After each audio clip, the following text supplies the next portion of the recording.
sila sa pribadong sektor at Department of Public Works and Highways para sa dredging. So, 2 linggo nga naman na tubig. Pasuklay mo itong aking commander, guys. Talaga mabaho yan. Naglalambing mo yung aking commander, guys. Nagpapasuklay. Nahirapan na kasi sa magsuklay sa likod niya kasi mahaba yung buhok niya. Saka mayroong balda yung balikan sa kaliwa, guys. Kaliwa yun, ma'am, no?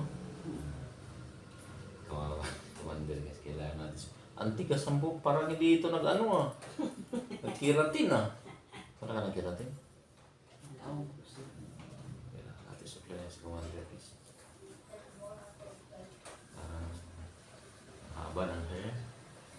Haba ng hair. Sumusunod,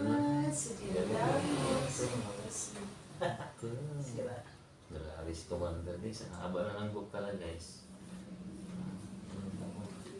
Putulan na natin tumang dito. Ayoko.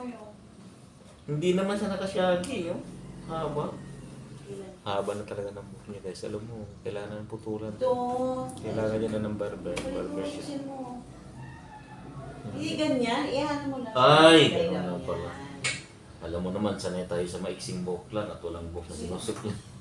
Sinubok ko siya. Hindi, sanay sa walang buhok ko na sinusuklay. Hindi maampang iksi na walang buhok. And guys, diba? Dito mo patunayan na mahal mo ang isang asawa.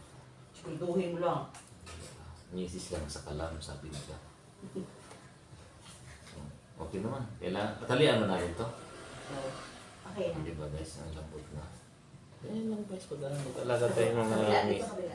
may kabila pa. Dito pa ganoon. Sa ilalim na. Susok-sok ko pala dito guys, pag ganyan yan. Para matuto kayo ng suklay guys, mga meses yun dito. Para pailalim. Kailan. Yan, okay na, di ba?